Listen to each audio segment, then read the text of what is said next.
আমি উবু হয়ে বসে তার পায়ে তেল মালিশ করতে আরম্ভ করলাম। তখন আমার পরনে ছিল শুধু ম্যাক্সি। একদিকে আমি তেল মালিশ করছিলাম, অন্যদিকে শ্বশুর পেপার পড়ছিলেন। মাঝে মাঝে পেপারের আড়াল থেকে আমায় দেখছিলেন। আমি পল্লবী। প্রায় 1 বছর আগে আমার বিয়ে হয়েছিল। আমার স্বামী সেনায় কাজ করেন, যার ফলে তার নিযুক্তি সীমান্তে হয় এবং সেখানে তার পক্ষে পরিবার নিয়ে থাকা সম্ভব হয় না। আমার স্বামী পিতামাতার একক সন্তান, তাই আমায় আমার শ্বশুর শাশুড়ির সাথে শ্বশুর বাড়িতেই বাস করতে হয়। বর্তমানে আমার 25 বছর বয়স। বিয়ের প্রথম কয়দিন আমাদের অনেক ভালো সময় কেটেছে। আমার স্বামী আমাকে অনেক আদর করত, সময় দিত। কিন্তু স্বামী চাকরিতে যাওয়ার পর থেকে দিনের পর দিন সন্ন্যাসিনীর জীবন কাটাতে আমার খুবই কষ্ট হচ্ছিল। কিন্তু আমার পক্ষে সহ্য করা ছাড়া আর কোনো উপায় ছিল না। বিয়ের পর শ্বশুরবাড়িতে গিয়ে প্রথম সাক্ষাতেই আমার সন্দেহ হয়েছিল। আমার শাশুড়ি মায়ের চেয়ে শ্বশুর বাবার বয়স অন্তত 10 বছর কম। বাবা যথেষ্ট দৃঢ়ভাবে তার স্বাস্থ্য ধরে রেখেছেন, সেখানে শাশুড়িমা বার্ধক্যে পা দিয়ে ফেলেন।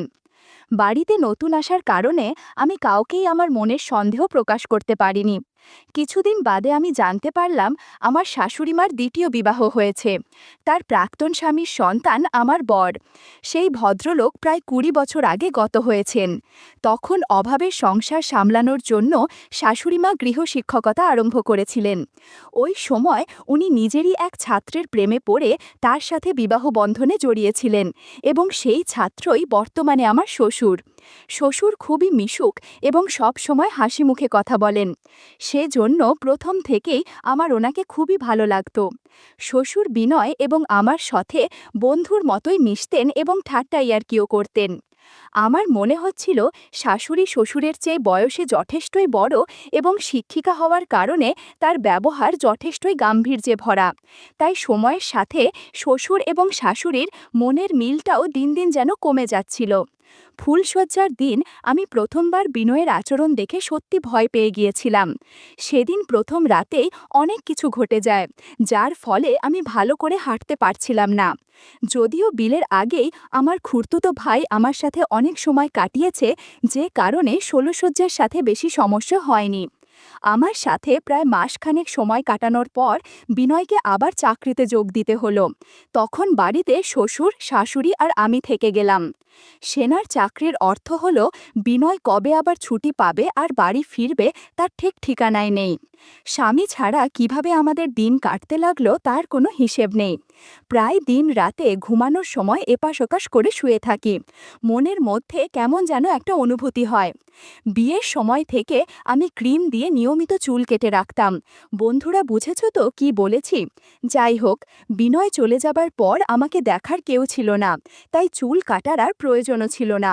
যদিও আমার চুলের ঘনত্ব কম, খুবই পাতলা এবং রেশমের মতো নরম, তাও সঠিক রক্ষণাবেক্ষণের অভাবে বেশ ঘন হয়ে গিয়েছিল। আমার পোশাক পরা নিয়ে শ্বশুরবাড়িতে কোনো বিধিনিষেধ নেই। আমি বাড়িতে সিল্কের হালকা শাড়ি আর ব্লাউজ পরে থাকি। তাছাড়া অন্য যে কোনো পোশাকেই আমায় খুব মানায়। বিনয় চলে যাবার পর শ্বশুর আমার পরম বন্ধু হয়ে উঠলেন এবং আমি কেনাকাটা করার জন্য ওনার সাথেই বাজারে যেতে লাগলাম। বয়সের বেশি পার্থক্য না হবার কারণে কোনো অচেনা লোকের পক্ষে আমাদের দুজনকে দেখে বোঝার উপায় নেই যে আমরা শ্বশুর পুত্রবধূ নাকি সদ্য বিবাহিতা বর বউ। শ্বশুর আমার সমস্ত সাজসজ্জা এবং প্রসাধনের সামগ্রী আমাকে দিয়েই পছন্দ করিয়ে কিনে দিতেন। এইভাবে একদিন সন্ধ্যায় আমি এবং শ্বশুর কেনাকাটা করার জন্য বাজারে গিয়েছিলাম। সেদিন আমার পরনে ছিল শাড়ি আর হাতাকাটা ব্লাউজ, আর যার ফলে আমাকে অনেক আকর্ষণীয় দেখাচ্ছিল। সেদিন বাজারে কেনাকাটা করে ফেরার পথে তুমুল বৃষ্টি নামল। বাধ্য হয়ে আমাদের দুজনকে একটা সাইকেল রিকশায় চাপতে হলো এবং মাথা ঢাকা তুলে সামনের পর্দাটাও নামিয়ে দিতে হলো। ঝুম বৃষ্টিতে আমি আর শ্বশুর পাশাপাশি বসে এক রিকশায় করে বাড়ি যাচ্ছি। আমার কাছে দুটো ডাবের ব্যাগ ছিল। বন্ধুরা বুঝেছ তো কি বলতে চাইছি? এদিকে আমার মনে কেমন যেন অস্থিরতা হচ্ছিল। এতদিন শ্বশুর আমার বন্ধু মতোই ছিলেন, কিন্তু রিকশায় তার প্রতি আমার ভেতর কেমন যেন একটা টান তৈরি হচ্ছিল। তখনই হঠাৎ আকাশে খুব জোরে বিদ্যুৎ চমকে উঠল এবং প্রবল জোরে মেঘের গর্জন হলো। সাথে সাথেই রাস্তার সব আলো নিভে গেল। আমি ভয় পেয়ে চমকে উঠলাম, না জানি কি হলো। হঠাৎ ঘটে যাওয়া এই ঘটনায় হতভম্ব হয়ে শ্বশুর নিজেও চমকে উঠলেন। শ্বশুর বললেন, পল্লবী, ভয় পাচ্ছ কেন? আমি তো তোমার পাশেই রইছি, ভয় নেই, কিচ্ছু হবে না। কিছুক্ষণ পর আমরা বাড়িতে চলে আসলাম। রিকশা থেকে নামার সময় খেয়াল করলাম শ্বশুর আমার দিকে আর চোখে তাকাচ্ছে। বৃষ্টির কারণে আমার অনেক কিছু আবছাভাবে বোঝা যাচ্ছিল। আমি বিষয়টি বুঝতে পেরেও কিছুই বললাম না। বাড়ি ফেরার পর আমি পোশাক পাল্টানোর পর হাত মুখ ধোবার জন্য বাথরুমের দিকে এগুলাম। বাথরুমের দরজাটা হালকা আটকানো ছিল, তাই আমি সামান্য ধাক্কা দিতেই সেটা খুলে গেল। বাথরুমের ভিতরের দৃশ্য দেখে আমি সত্যি হতভম্ব হয়ে গেলাম। শ্বশুর জাদুর লাঠি নিয়ে অদ্ভুত আচরণ করছেন। আমার বুঝতে বাকি রইল না উনি আমার কথা চিন্তা করে এসব করছেন। না, আমি এটা দেখার পর আর সেখান থেকে সরে যেতে পারিনি এবং কপাট সামান্য ফাঁকা রেখে দেখতে থাকলাম। আমি সেই মুহূর্তেই একটা বড় সিদ্ধান্ত নিলাম। আমি তখনই মনে মনে শ্বশুরকে আমার দ্বিতীয় স্বামী হিসাবে বরণ করে নিলাম, যে আমার বরের অনুপস্থিতিতে আমায় সব কাজে সাহায্য করবে। আমি আমার সিদ্ধান্ত বাস্তবায়িত করার সুযোগের সন্ধানে রইলাম। কয়েকদিন বাদেই আমি সেই সুযোগ পেয়ে গেলাম। ৩-৪ দিন বাদেই আমার শাশুড়ি মা বললেন তিনি ১ সপ্তাহের জন্য বাপের বাড়ি যাচ্ছেন, কারণ তার ভাই অর্থাৎ বিনয়ের মামা খুবই অসুস্থ। এই সময় আমায় ঘরের কাজ ও শ্বশুর মশাইয়ের দেখাশোনা করার দায়িত্ব নিতে হবে। এই সুযোগে আমি আমার পরিকল্পনাকে বাস্তবায়িত করতে পারবো ভেবেই আমার অনেক আনন্দ হচ্ছিল। ঘরের পাশে আগুন থাকলেই ঘরের গাদায় আগুন লাগবে, এটাই বাস্তব এবং সেটাই হলো। আমি ওই দিন সন্ধ্যায় পার্লারে গিয়ে বাছার চুল এবং আইব্রো সেট করালাম, এবং যাতে আমায় দেখতে আরও বেশি সুন্দরী লাগে। বাড়ি ফিরে আমি ক্রিম দিয়ে চুল তুলে দিলাম, যাতে আমায় আরও আকর্ষণীয় লাগে। পরের দিন রবিবার অর্থাৎ ছুটির দিন ছিল। শ্বশুর কাজে বেরুবেন না। সকালেই শাশুড়ি তার বাপের বাড়ি চলে গেলেন এবং বাড়িতে আমি আর শ্বশুর থেকে গেলাম। কিছুক্ষণ বাদে শ্বশুর স্নানের জন্য প্রস্তুত হলেন। আমি সাহস করে বললাম, শ্বশুর, দাও না, আমি আপনাকে তেল মালিশ করে দিচ্ছি। শ্বশুর একটু ইতস্তত করলেন ঠিকই, কিন্তু আমায় না বলতে পারলেন না। আমি উবু হয়ে বসে তার পায়ে তেল মালিশ করতে আরম্ভ করলাম। তখন আমার পরনে ছিল শুধু ম্যাক্সি। একদিকে আমি তেল মালিশ করছিলাম, অন্যদিকে শ্বশুর পেপার পড়ছিলেন। মাঝে মাঝে পেপারের আড়াল থেকে আমায় দেখছিলেন। একটু পর বললেন, তুমি যখন এত কাছে বসো কেমন জানি এক অদ্ভুত শান্তি পাই, আবার অস্থিরতাও হয়। খবরের কাগজে চোখ রাখি বটে, কিন্তু মনটা তোমাকে নিয়েই পড়ে থাকে। আমি বললাম, আপনার সেবা করার জন্যই আমি আছি। আপনার যখন যা লাগবে আমাকে বলবেন, আমি সেটা দিব। শ্বশুর বললেন, সময় হলে তোমার সাথে গল্প করব। আমি অন্য প্রসঙ্গ তুলে বললাম, এখন আমি ঘরের অন্য কাজগুলো করব, আপনি স্নান করে আসুন। একদিকে শ্বশুর স্নান করতে গেলেন আর আমি ঘরের অন্য কাজগুলো করতে শুরু করলাম। শ্বশুরের স্নান হয়ে যাবার পর আমি স্নানে ঢুকলাম। ওই সময়ে বাথরুমের লাগোয়া ঘরে বসে শ্বশুর আবার কাগজ পড়ছিলেন। আমি স্নানের শেষে শুধু একটা তোয়ালে জড়িয়ে বেরিয়ে এলাম। আমি লক্ষ্য করলাম শ্বশুর কাগজের আড়াল থেকে আর চোখে তাকিয়ে আছে। একটু পর আমি নিজের ঘরে চলে গেলাম আর রেডি হয়ে দুপুরের খাবারের প্রস্তুতি নিলাম। বিকেলবেলায় শ্বশুর আমাকে বললেন, পল্লবী, চলো আমরা দুজনে একটা সিনেমা দেখে আসি। আমি সাথে সাথেই রাজি হয়ে গেলাম, কারণ সিনেমা চলাকালীন 2.5 ঘন্টা ধরে সিনেমা হল অন্ধকার থাকে। এই সুযোগে অনেক আনন্দ করা যাবে। আমি জিজ্ঞেস করলাম আমি কি পোশাক পরব। শ্বশুর আমায় লেগিংস আর কুর্তি পরতে অনুরোধ করলেন, কারণটা আমি তখনই ধরে ফেলেছিলাম। আমি শ্বশুরের পছন্দের পোশাক পরে তৈরি হয়ে গেলাম এবং তার সাথে সিনেমা হলের দিকে রওনা দিলাম। সিনেমা হলের ভিতরটা ফাঁকাই ছিল, শুধু আমাদের মতোই কিছু জুটি সিনেমা দেখতে এসেছিল। আমি আর শ্বশুর আশেপাশে ফাঁকা জায়গা দেখে পাশাপাশি বসলাম। শ্বশুর আমার বাম হাত নিজের হাতে নিয়ে বললেন, পল্লবী, তোমার হাতের তালু কি নরম, আঙুলগুলো কত সুন্দর, সুন্দরভাবে ট্রিম করে কেটে নাল নেলপালিশ লাগানোর ফলে তোমার নখগুলো ভীষণই সুন্দর লাগছে। জানো পল্লবী, আমাদের বিয়ের আগে থেকেই আমি অনেকবার তোমার শাশুড়ি মায়ের সাথে এই সিনেমা হলে এসেছিলাম এবং পুরো সময় ধরে একটুও সিনেমার দিকে মন ছিল না। সিনেমার পুরো সময়টা জুড়ে অনেক ঘটনা ঘটেছিল আমাদের সাথে। আমি যখন গ্র্যাজুয়েশন করছিলাম তখন তোমার শাশুড়ি মা আমার গৃহশিক্ষিকা ছিল। ওই সময় সে খুবই সুন্দরী ছিল। প্রথম দিনেই আমি ওকে দেখে পাগল হয়ে গিয়েছিলাম। আমি যেদিন ভালো পড়া করতাম তোমার শাশুড়ি মা আমায় আড়ালে অনেক উপহার দিয়েছিল। আমিও সেসব পুরস্কার পাবার লোভে খুব মন দিয়ে পড়াশোনা করতাম। শ্বশুর আরও বললেন, তোমার শাশুড়িমা তখন আমায় আশ্বাস দিয়েছিল আমি প্রতিষ্ঠিত হতে পারলে সে আমায় বিয়ে করবে, যাতে আমি তাকে যখন ইচ্ছে পুরস্কার দিতে পারে, এবং আমি প্রতিষ্ঠিত হতেই সে আমায় বিয়ে করে নিয়েছিল। তারপর টানা 15 বছর ধরে দিনের পর দিন শাশুড়িমা আমাকে অনেক পুরস্কার দিয়েছে, কিন্তু 2 বছর আগে থেকেই ওর মধ্যে পরিবর্তন আসতে শুরু করে। এখন আমি পুরস্কার চাইলে সে দেয় ঠিকই, কিন্তু সে মন থেকে দেয় না। তাই আমাদের মধ্যে ধীরে ধীরে দূরত্ব বাড়তে থাকে।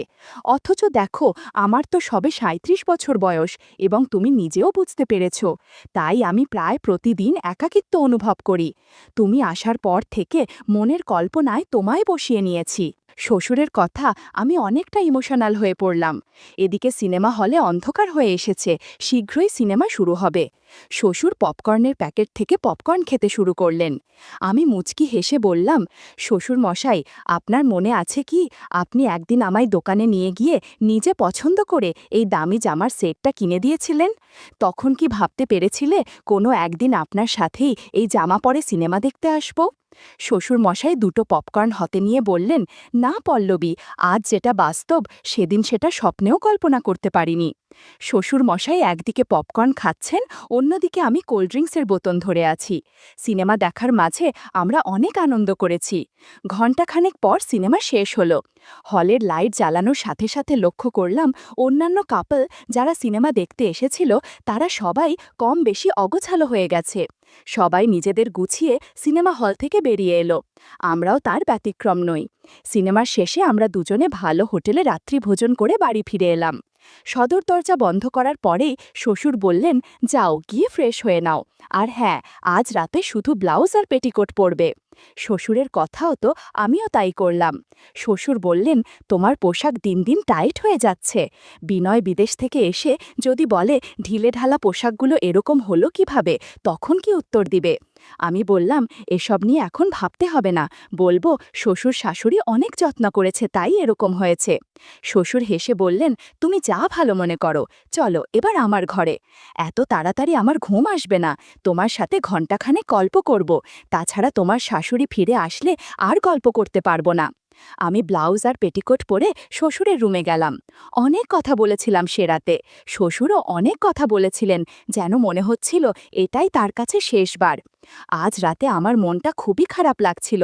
সব সময় মনে হচ্ছিল এটাই বোধহয় শেষবারের মতো আমি শ্বশুরের সাথে গল্প করছি, কারণ পরের দিন সকালেই শাশুড়ি ফিরে আসবেন। ওনার উপস্থিতিতে শ্বশুরকে আমি আর কোনোদিন কাছে পাব না। পরের দিন শ্বশুর কাজে বেরিয়ে যাবার পরে শাশুড়িমা বাড়ি ফিরলেন। আমার দিকে চেয়ে মুচকি হেসে পোশাক বদলানোর জন্য ঘরে ঢুকে গেলেন। তবে তার চাউনি এবং হাসি আমার কেমন যেন রহস্যময় মনে হলো। কিছুক্ষণ বাদে শাশুড়ি পোশাক পরিবর্তন করে মুখ হাত পা ধুয়ে ঘরে এসে বসলেন এবং চা জল খাবারের পর আমায় বললেন, কিরে পল্লবী, 7 দিন কেমন কাটালি? সব ঠিক আছে তো? তোর কোনো অসুবিধা হয়নি তো? তোর শ্বশুরের ভালো করে সেবা করেছিলি তো?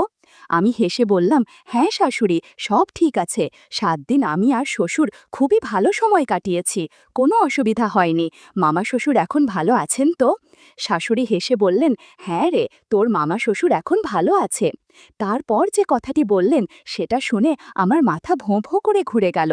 শাশুড়ি হেসে জিজ্ঞেস করলেন, হ্যাঁ রে, তোর শ্বশুর তোকে কষ্ট দেয়নি, মানে তোর ব্যথা লাগেনি তো?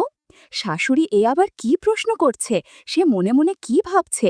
তাহলে সে কি আমার আর শ্বশুরের গত 7 দিনের কীর্তি সব বুঝতে পেরে গেছে? ছি ছি, সে কি ভাবছে? আমি থতমত খেয়ে যেন বোবা হয়ে গিয়েছিলাম।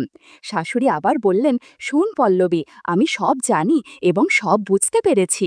আমি নিজেই এটা চেয়েছিলাম। আমার বয়স হয়েছে, একসময় পারলেও আমি তোর শ্বশুরকে আর এখন উপহার দিতে পারি না। বিয়ের 1 মাস পর থেকে কাজে যোগ দেবার ফলে বিনয় বাড়িতে থাকতে পারেনি। স্বামী ছাড়া মেয়েদের কেমন অনুভূতি হয় আমি সেটা বুঝতে পারি, আর ইচ্ছে করেই 1 সপ্তাহের জন্য বাপলের বাড়ি গিয়েছিলাম, যাতে আমার অনুপস্থিতিতে তুই আর তোর শ্বশুর কাছে আসতে পারিস। তোর ক্লান্ত মুখ দেখে বোঝা যাচ্ছে কাল রাতে কি কি হয়েছে। তুই ভয় পাস না, আমি ভীষণ খুশি হয়েছি। শাশুড়ির কথা শুনে লজ্জায় আমার মুখ চোখ লাল হয়ে যাচ্ছিল। আমার মনে হচ্ছিল আমি যেন শাশুড়ির হাতে চুরির দায়ে ধরা পড়ে গেছি। আমি শাশুড়ির চোখের দিকে তাকাতেও পারছিলাম না, কোনো কথাও বলতে পারছিলাম না। তবে তার বাপের বাড়ি যাওয়াটা যে উদ্দেশ্য প্রণোদিত ছিল সেটা জেনে আমার ভিতর ভিতর খুব আনন্দ হচ্ছিল। সারা দিন আমি লজ্জায় শাশুড়ির সাথে আর কথাই বলতে পারিনি। সন্ধ্যায় শ্বশুরবাড়ি ফেরার পর শাশুড়ি তাকে হেসে বললেন, "কি গো, কেমন আছো? আমার এই ছোট্ট বৌমাকে কষ্ট দাওনি তো?" শাশুড়ির কথায় শ্বশুরও থতমত খেয়ে কোনো উত্তর দিতে পারেননি। রাত্রিভোজনের পর শ্বশুর ও শাশুড়ি নিজেদের ঘরে চলে গেলেন এবং আমি আমার ঘরে ঢুকে পড়লাম। আমার মধ্যে অস্থিরতা হতে শুরু করেছে। আসলে গত ৭ দিন ধরে যা পেয়েছি তা হঠাৎ করে বন্ধ হয়ে যাওয়ায় ঘুম হচ্ছিল না। কিছুক্ষণ বাদে আমার ঘরের দরজায় টোকা পড়ল। আমি ঘরের বাহিরে বেরিয়ে দেখলাম শাশুড়ি দাঁড়িয়ে আছেন। উনি আমায় বললেন, "পল্লবী, এখনই আমার ঘরে আয় তো, একটা বিশেষ দরকার আছে।" আমি শাশুড়ির সাথে ওনার ঘরে ঢুকলাম। শাশুড়ি হেসে বললেন, "শোন, একবার দুজকে মিলিয়ে দেবার পর আর তাদের আলাদা রাখা উচিত হবে না। তাই আমি নিজের চোখে তোদের গল্প করা দেখতে চাই।" শাশুড়ির কথা শুনে আমি এবং শ্বশুর কারুরই বুঝতে দেরি হয়নি ওনার এই কথা বলার কী উদ্দেশ্য। আমি বললাম, "শাশুড়িমা, আপনিও আমাদের সাথে গল্প করুন, দেখবেন অনেক ভালো লাগবে।" সেদিন রাতে আমরা ৩ জন অনেক গল্প করেছি, অনেক চেঁচামেচি করেছি। সেদিনের পর থেকে আমি প্রতি রাতেই শ্বশুর আর শাশুড়ির ঘরে যেতাম। মাঝে মধ্যে শাশুড়ি আমার ঘরে আসতেন। কোনো দিন তো ৩ জনে রান্নাঘরেও গল্প করেছি। এসব কিছু যেন আমাদের প্রতিদিনের কাজের মতো হয়ে গেছে।